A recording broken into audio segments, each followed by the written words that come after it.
All right, good morning, good evening, good afternoon, ladies and gentlemen. It says you too. This is Pastor Dow. Another correspondent is coming to me and asking me the question, and it's stated like this, and I'm paraphrasing since I don't have the letter sitting in front of me, okay? But it says, Pastor Dow, why are you so paranoid and that you always have to have a gun on you or around you at all times? Now, the person who made this statement, I'm sure that they probably meant it in a cynical, sarcastic way. And they probably have this doctrine where they have adopted, that the only people should have guns is the military and the government. Government mean i.e. whatever the government says. I have a lot of thoughts on this particular statement right here. And of course, I want you all to understand we live in a very, very wicked world.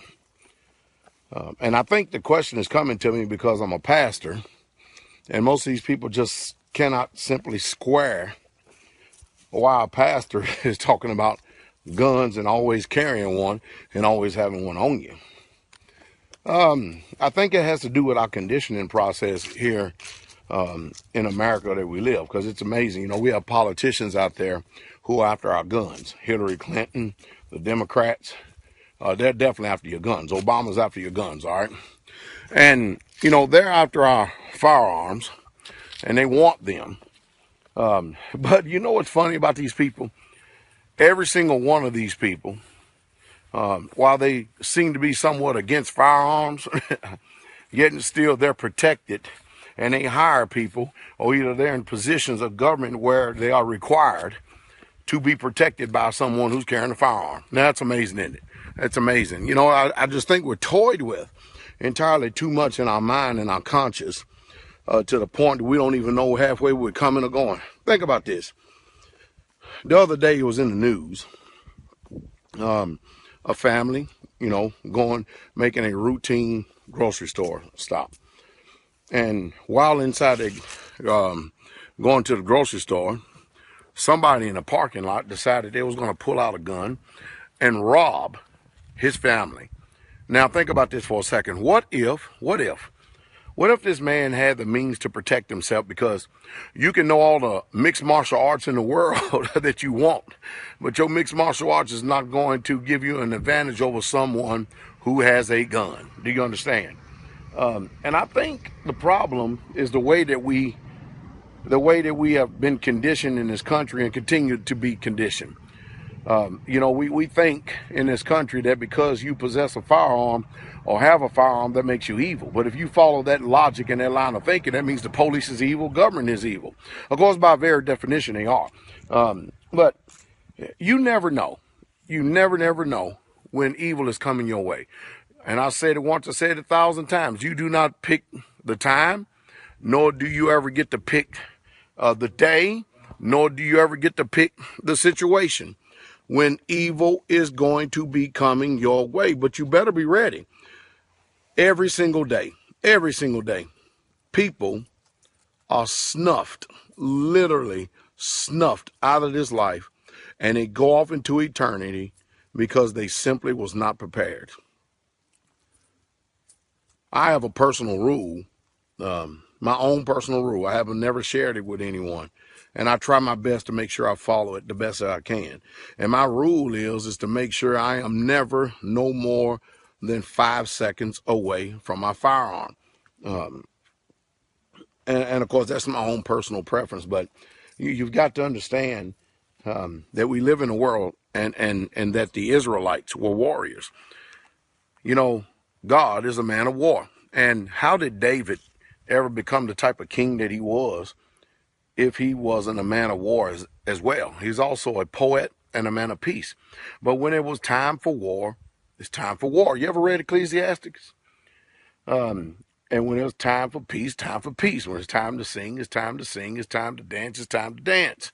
And to everything under the sun, there's a literal time. And that's what people need to understand. David didn't always spend all day warring. The Israelites didn't spend all their time always warring. Matter of fact, they spent a majority of their time in captivity, kind of like we are here in America, in captivity. But, you know, at least now in this captivity, we are able to possess firearms, a very lethal weapon.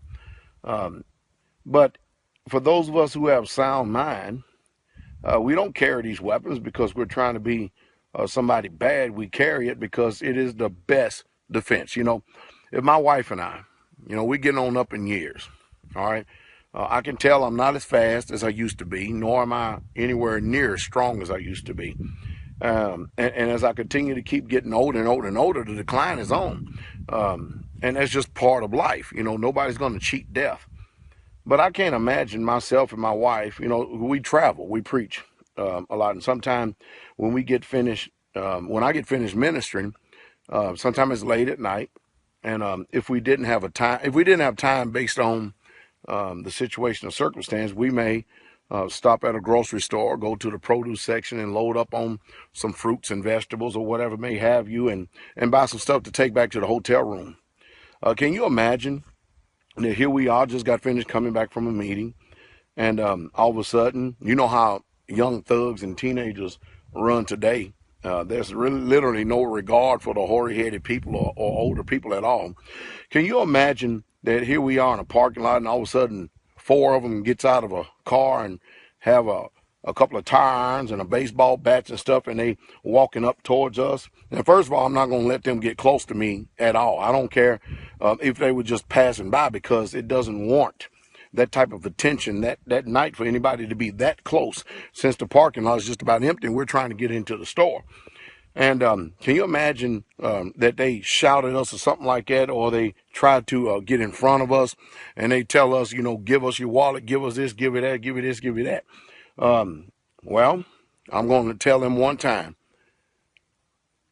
You put down your weapons, you make an about face, and you go back to where you come from. And of course, what this generation going to do? They're going to start talking crap. As soon as one of them, and there's 4 of them there, as soon as one of them, and I'm going to scream, I am in threat of my life, and I want to make sure my wife screams it too, all right? As soon as one of them raise that tire iron or that baseball bat, there's only going to be one story to be told, because dead men don't talk. And you have to understand, I'm a soldier, a veteran, and I think totally different. I process thought totally different than most of you people out here in this world. If somebody's threatening my life or the life of my loved one, I'm not going to lose sleep. I promise you that. You have to understand, you know, veterans are always by our government. First, they don't mind us going over there fighting for them. But veterans are always demonized in the media. They're always demonized by our country. The history of the way that this country has done veterans, all the way back from World War I up to now, is really not good. And it makes you wonder, why would anybody want to go and join this country and fight for it unless they're still being deceived by the modern day news media and everything else, the propaganda that they're putting out. But if we can go to war 5,000 miles away, that the government points at and tells us this is our enemy and we have to destroy this enemy, and then we come back home and we have to face a greater enemy in our own backyard, domestic enemy, you have to understand, we're wired different, wired a whole lot different than many people today. And there's one thing y'all probably need to understand about soldiers, and many people don't understand. If we was to get in a fight, a firefight or something like that, a civilian, if they get shot, they're just going to fall down on the ground and bleed out, or wait for somebody to come and assist them. If a soldier gets shot, they're going to continue to keep fighting all the way until the breath goes out of their body. And that's just the way that they're wired. That's just the way that it is. And, you know, you hear about heroic feats and things that they've done. But anyway, the scope of this video is I personally believe you need to protect your family.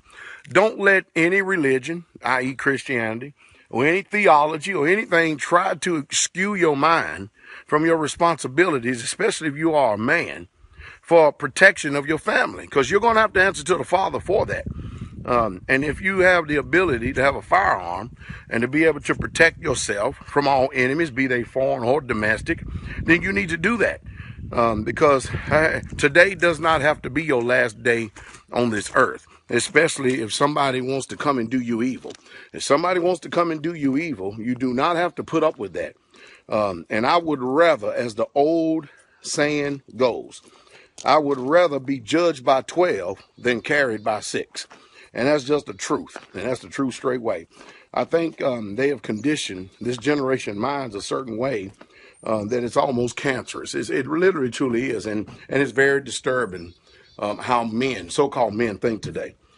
I think one of the problems is that the churches are feminized. The assemblies are feminized. Everywhere you go, everything is feminization in this country. No patriarchal. Everything's matriarchal. It's just a sad world, sad place. If you want to keep a sane, rational mind, you're going to have to come out of this world cosmos and system in the way that they think, because it won't be too long. They continue to keep pressuring you with these ideas that you're going to be considering. Next thing you know, you're going to be experiencing a lot of pain and a lot of hurt and a lot of harm based on the I will call them stupid decisions that you made. Don't let anybody take the natural defense from you of being able to defend yourself. And that's the truth, and that's the truth straight way.